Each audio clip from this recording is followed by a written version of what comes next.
अस्सलामुअलैकुम नाजरीन। मैं जल्दी जल्दी प्लास की मदद से तार काटने लगा। मैंने बाड़ में इतना रास्ता बना लिया कि जहाँ से मैं रेंग कर कैंप के अंदर जा सकता था। मैंने प्लास वहीं छोड़ा और तारों के दरमियान जो रास्ता बन चुका था उसमें से रेंगता हुआ गुजर गया। अब मैं फौजी कैंप के अहाते में दाखिल हो गया था। मैं पेड़ के बल आहिस्ता आहिस्ता रेंग कर टैंकों की तरफ चला। जब मेरा और टैंकों का फासला 20 कदम रह गया तो मैंने पतलून की जेब से खुद बनाए हुए 6 ताकतवर ग्रेनेड निकाल लिए। मुझे टैंकों के पीछे दूसरी तरफ से किसी फौजी की आवाज़ सुनाई दी। वो पंजाबी में किसी दूसरे फौजी को आवाज़ दे रहा था। मैंने पहले ग्रेनेड का किल निकाला और उसे टैंकों के ऊपर उछाल दिया। इसके साथ ही मैंने दूसरे, फिर तीसरे और फिर चौथे ग्रेनेड के किल निकालकर उन्हें टैंकों पर फेंक दिया। पहले ग्रेनेड का ज़ोरदार धमाका हुआ, फिर दूसरा ग्रेनेड फटा, फिर तीसरा फटा। वहाँ चारों तरफ आग के शोले बुलंद होने लगे। लोहे के टुकड़े मेरे दाएं बाएं आकर गिरे। मैंने दूसरे 2 ग्रेनेड भी फटते हुए टैंकों पर उछाल दिए। इसके साथ मैं लेटे लेटे पीछे को मुड़ा और तेजी से खारदार बाढ़ के सुराख की तरफ रेंगने लगा। वहाँ धमाके हो रहे थे, टैंक फट रहे थे और उनके पेट्रोल की टैंकियां भी फट रही थीं। कैंप में एक शोर मच गया था। बुलंद होते शोलों ने सारा अहाता रोशन कर दिया था। मैं उठकर दौड़ते हुए देखा जा सकता था और पीछे से मुझ पर फायर आ सकता था। मैं जितनी तेज रेंग सकता था रेंग कर खारदार तारों के पास पहुंचा और सुराख में से दूसरी तरफ आते ही खेतों में घुस गया और जलंधर रेलवे लाइन की दूसरी तरफ दौड़ने लगा। कैंप की तरफ मशीन गन की फायरिंग शुरू हो गई थी। 2-3 बरस्ट मेरे सर के ऊपर से भी गुजरे। मालूम होता था कि कैंप के चारों तरफ अंधाधुंध बरस्ट मारे जा रहे हैं। मैं अब अंधेरे में था और जितनी तेज दौड़ सकता था दौड़ रहा था। कैंप में रोशनी का गोला फायर हुआ और दूसरे लम्हे सारा इलाका दिन की तरह रोशन हो गया। मैं फसल के अंदर छुप कर बैठ गया। ये पैराशूट वाला वेरी लाइट गोला था जो रोशन होकर आहिस्ता आहिस्ता नीचे आ रहा था। जब वो नीचे आकर बुझ गया तो मैं उठकर फिर दौड़ने लगा। दौड़ते दौड़ते जब मैं काफ़ी आगे निकल गया तो 2 खेतों के दरमियान बनी हुई मेड़ पर बैठ गया।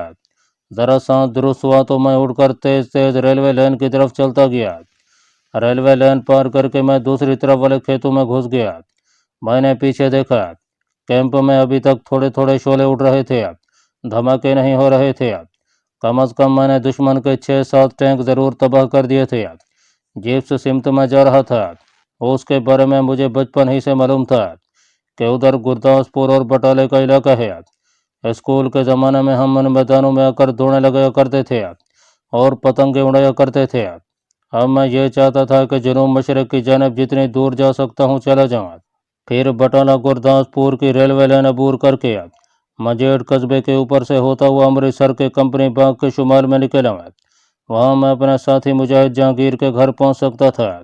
यह सारा फासला मुझे दिन की रोशनी निकलने से पहले पहले तय करना था। सुबह होने के बाद मेरे पकड़े जाने का अंदेशा था। भारत की पूरी रिजर्व इन्फेंट्री डिवीजन अपनी एक टैंक रेजिमेंट के साथ अमृतसर के नवाब में पड़ाव डाले हुए थी और कमांडो इतने ज़बरदस्त सिक्योरिटी के बावजूद कैंप में घुसकर टैंकों को हिट कर गए थे। यह कोई मामूली बात नहीं थी। शहर में पुलिस और सीआईडी चारों तरफ गश्त कर रही होगी। मैं शहर में अजनबी था, वहाँ मेरा कोई ठिकाना नहीं था।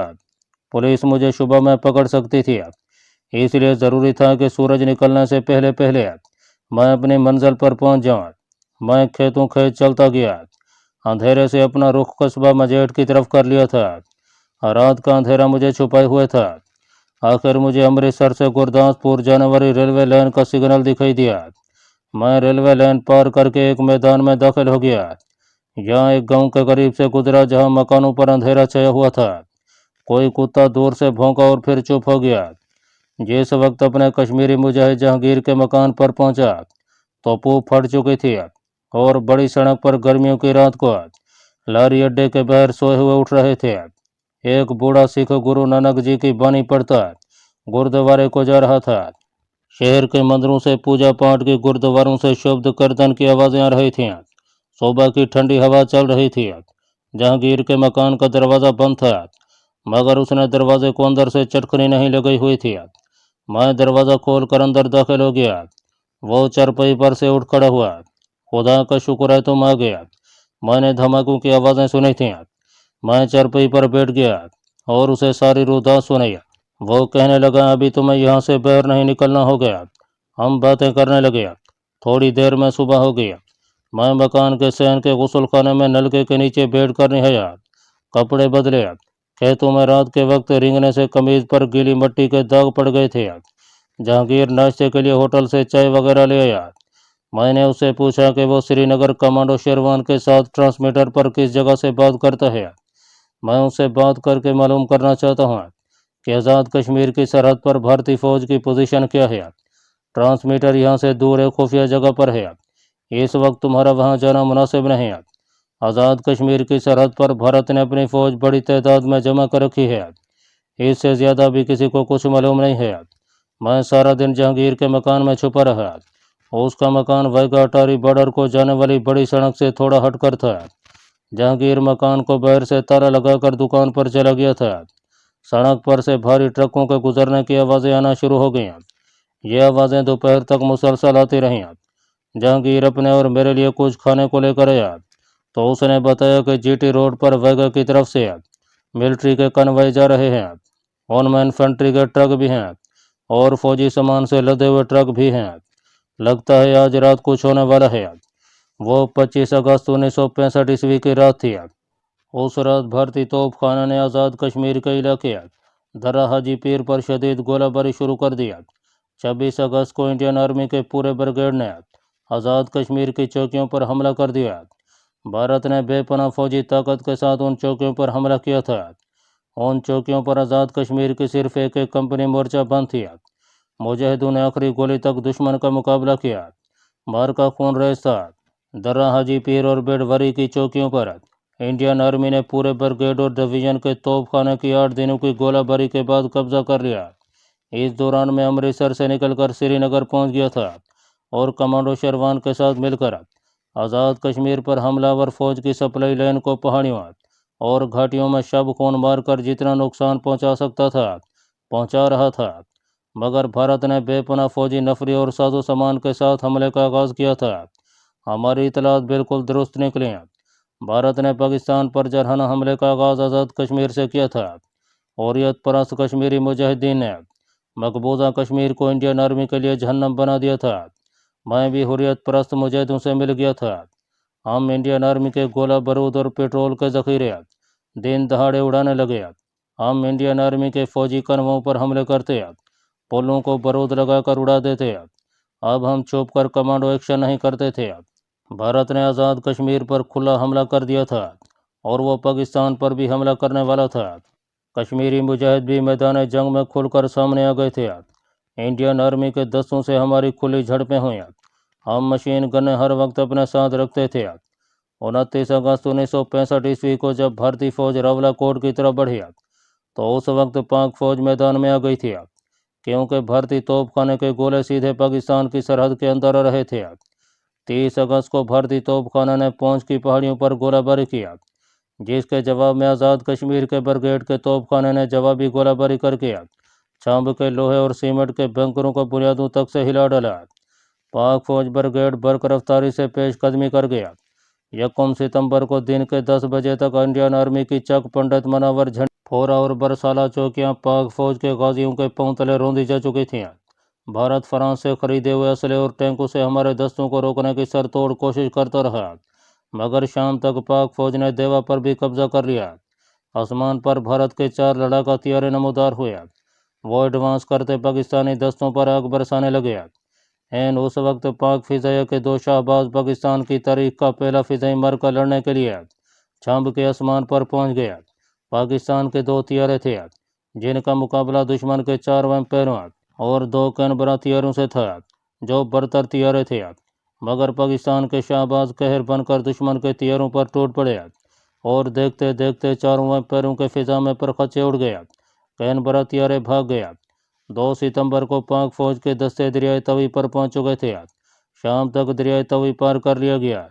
5 सितंबर को पाक फौज ने फैरबंदी लाइन से 18 मील अंदर भारत के अहम जंगी मकाम जूड़ियाँ पर भी कब्जा कर लिया।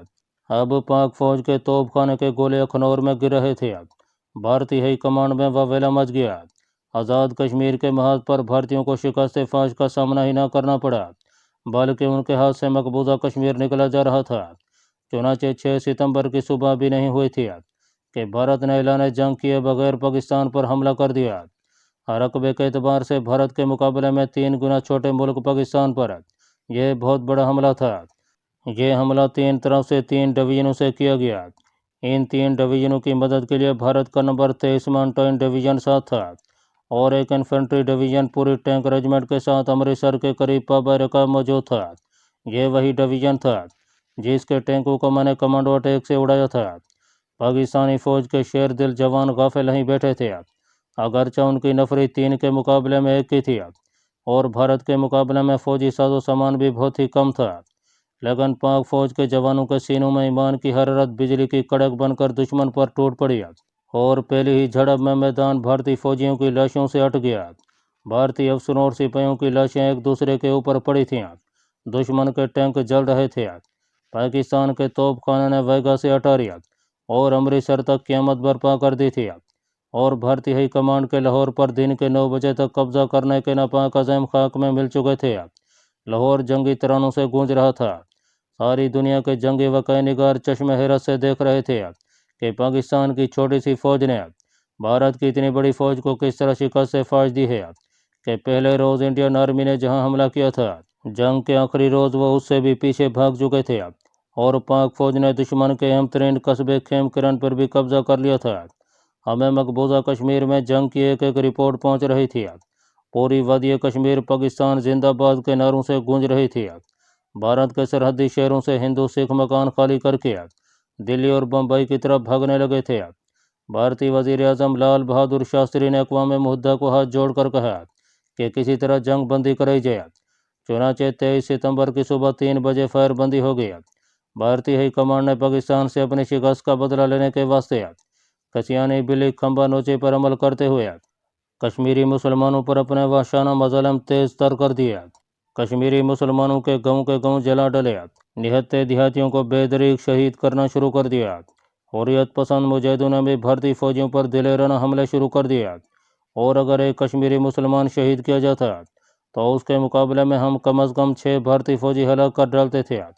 हम घात लगाकर भी इंडियन आर्मी के दस्तों और कन्वों पर हमले करते और अगर कोई ऐसा मौका आ जाता तो सामने आकर भी मुकाबला करते और मोर्चे संभाल कर अंधाधुंध फायरिंग करते। इन मरकों में मेरे साथ कमांडो शेरवाना और कमांडो औरंगजेब भी शरीक होते थे। हम दरख्तों या टीलों के पीछे से फायरिंग करते निकलते और डोगरा सिख या गोरखा फौजी दस्तों पर मशीन गनों के बरस्ट फायर करते, उन्हें मौत की नींद सुला देते या जख्मी करके रिपोश हो जाते। बकौल मोहतरम अनायतुल्लाह, भारत ने पाकिस्तान पर 21 डिवीजनों से हमला किया था। पाकिस्तान के पास 5 डिवीजन भी पूरे नहीं थे। दुश्मन के तकरीबन 500 जदीद लड़ाका बमबार तैयारों के मुकाबले में पाकिस्तान के पास सिर्फ 133 तैयारे थे। पाक बहरिया के जंगी जहाज़ों की तादाद भी भारत की नेवी के मुकाबले में बहुत कम थी। इंडियन नेवी के पास तैयारा बरदार बहरी जहाज़ भी थे, लेकिन इसके बावजूद भारत को इबरतनाक शिकस्त का सामना करना पड़ा और 3 दिनों में पूरे पाकिस्तान पर कब्जा करने का ख्वाब देखने वाले भारत के वजीर आजम लाल बहादुर शास्त्री ने तीसरे ही दिन अपनी फौजों पर पाकिस्तान की फौज का कहर बरसता देखा तो बिलबिला उठा और उसकी दिही अक़वाम मुत्तहिदा पहुँची कि हम इस वक्त फायरबंदी के लिए तैयार हैं। ये मौज़ा मिल्लत पाकिस्तान के जज्बे का था, ये मोमिनीन के ईमान का करिश्मा था, ये फ़ौज और कौम के इत्तेहाद व जंगागत का समर था। जम्मू कश्मीर के कोने कोने में पाकिस्तान की फतह और भारत की इबरतनाक शिकस्त पर खुशी की लहर दौड़ गई। हुर्रियत परस्तों की तहरीक आज़ादी में एक नया जोश, एक नया वलवला बेदार हो गया। लेकिन भारत ने अपनी शिकस्त का बदला लेने के लिए वादी कश्मीर में नई फौज झोंक दिया और कश्मीरियों पर जुल्म सितम की कार्रवाइयों में इजाफा कर दिया। कश्मीरी निहत्ते थे, उनके पास कुछ नहीं था। भारतीय फौज जदीद असलहे और फौजी ट्रेनिंग के साथ कश्मीरियों पर जुल्म सितम तोड़ रही थी, लेकिन हुर्रियत परस्त कश्मीरियों का जज्बा ईमानी चट्टान से भी ज़्यादा मजबूत था। वो हर महाज पर, हर गली, हर घाटी, हर वादी और हर गली कूचे में भारतीय गासे फौजियों का डट कर मुकाबला कर रहे थे। अपनी जिंदगियों के नजराने भी दे रहे थे और दुश्मन के परखच्चे भी उड़ा रहे थे। मैं कमांडो औरंगजेब और कमांडो शेरवान भारतीय फौजियों के कन्वों पर घात लगाकर हमले करने उनके मोर्चों और चौकियों पर शब खून मरने, उनके गोला बारूद और पेट्रोल के जखीरे उड़ाने में मसरूफ़ थे। हमारे साथ हमारे हुर्रियत परस्त कश्मीरी मुजाहिद और दूसरे कमांडोज भी थे। दूसरी तरफ वादी के इलाके में भारतीय फौजी निहत्थे कश्मीरियों के घरों को आग लगा रहे थे, औरतों को बेहरमती कर रहे थे और बच्चों बूढ़ों को बेदरी कत्ल कर रहे थे। हमें खबर मिलती कि फौजी किसी गांव को नजर आतिश कर रहे हैं तो हम किसी न किसी तरह वहां पहुंचकर उन पर फायरिंग खोल देते और जितने भारतीय फौजी मार सकते थे मार डालते, मगर हम हर गांव में नहीं पहुंच सकते थे। दूसरे गांव में कश्मीरी हुर्रियत परस्त ज़रूर मुकाबला करते, लेकिन भारतीय तैयारी आकर उन पर बमबारी शुरू कर देते। वादी में सिख रेजिमेंट के साथ एक रेजिमेंट डोगरों की भी थी। हम उनके रेजिमेंटल हेडक्वार्टर में कमांडो ऑपरेशन करके उन्हें काफ़ी नुकसान पहुंचाते थे, लेकिन हमारी कोई बाकायदा तरबियत याफ्ता जदीद असला से लैस फौज नहीं थी। हम भारतीयों के छीने हुए असला से लड़ रहे थे। हमारा इन्हिसार ज़्यादातर गुरिल्ला और कमांडो एक्शन पर था, जबकि इंडियन आर्मी के पास बख्तरबंद गाड़ियों, बमबार तैयारियों के अलावा टैंक भी थे। इंडियन आर्मी के रेजिमेंटल हेडक्वार्टर का एक कंपनी कमांडो सूबेदार दरगाह दास तमाम मुसलमानों और ख़ास तौर पर कश्मीरी मुसलमानों का जानी दुश्मन था। वो अपने रेजिमेंट में मुसलमानों का कसाई मशहूर था। वो फौज से रिटायर हो चुका था, मगर उसकी इस्लाम दुश्मनी और कश्मीरी मुसलमानों से नफरत के वजह से उसे फ़ौज में दोबारा भर्ती करके कश्मीर के महाज पर सिर्फ इसलिए भेज दिया गया था कि वो जी भर कर कश्मीरी मुसलमानों का कत्लेआम करे। उसके बारे में ये भी मशहूर था कि वो जब एक दिन में 10-12 मुसलमान कश्मीरियों के खून से अपने हाथ न रंग ले, वो चौकी पर बैठकर खाना नहीं खाता था। वो कट्टर और इंतहाई मुतासिब हिंदू था। बारामूला और वादी के दूसरे देहात को सुबह मुतासिब हिंदू सूबेदार दरगाह दास की क़यादत में उसकी कंपनी कश्मीरियों का कत्लेआम करके उनके घरों को आग लगा रही थी। हुर्रियत परस्तों और हमारे कमांडोज ने उस मुस्लिम कसाई को हलाक करने की कई बार कोशिश की थी, मगर वो हर बार बच निकलता था। दूसरे उसके गिर सिक्योरिटी बेहद सख्त होती थी। जंग सितंबर की शिकस्त के बाद सूबेदार दरगाह दास उसके जुल्म सितम में इजाफा हो गया था। एक रोज़ हमारी खुफिया मीटिंग हुई, जिसमें फैसला किया गया कि उस मुस्लिम कश काफिर को जहन्नम वासल किया जाए। अभी हम प्लान तैयार कर रहे थे कि हमें इतला मिली कि सूबेदार दरगाह दास ने अपनी डोगरा कंपनी के साथ श्रीनगर से 15 मील दूर कश्मीरियों के एक गांव पर हमला करके गांव को नजर आतिश कर दिया है और एक मस्जिद को भी आग लगा दी है। हम वहां पहुंचे तो गांव के सारे मकान जलकर राख हो चुके थे। जगह जगह मुसलमान कश्मीरियों की लाशें पड़ी थीं, जिनमें बच्चे, औरतें और बूढ़े कश्मीरियों की लाशें भी थीं। मस्जिद आधी से ज़्यादा जलकर शहीद हो चुकी थी।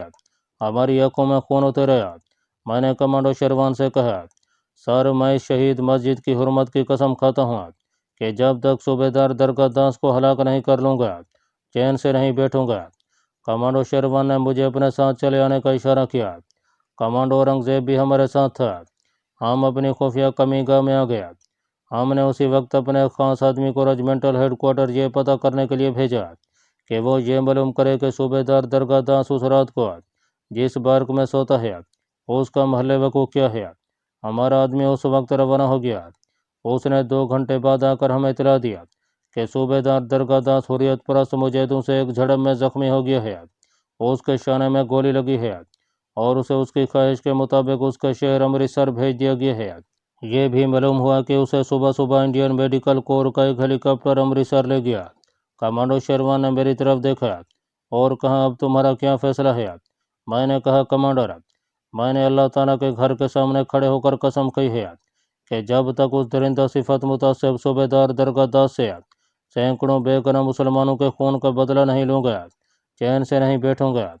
इसलिए मुझे इजाज़त दीजिए कि मैं अमृतसर जाकर मुसलमानों के उस अज़ली दुश्मन से अपने मुसलमान भाइयों के खून का बदला चुका दूँ। कमांडो शेरवान ने कमांडो औरंगजेब की तरफ मुतवज्जे होकर कहा, मैं चाहता हूँ तुम भी इसके साथ जाओ। मैंने फ़ौरन कहा, कमांडो शेरवान, मैं इस मुहिम पर अकेला ही जाना पसंद करूँगा और फिर कमांडो औरंगजेब की यहाँ भी ज़रूरत है।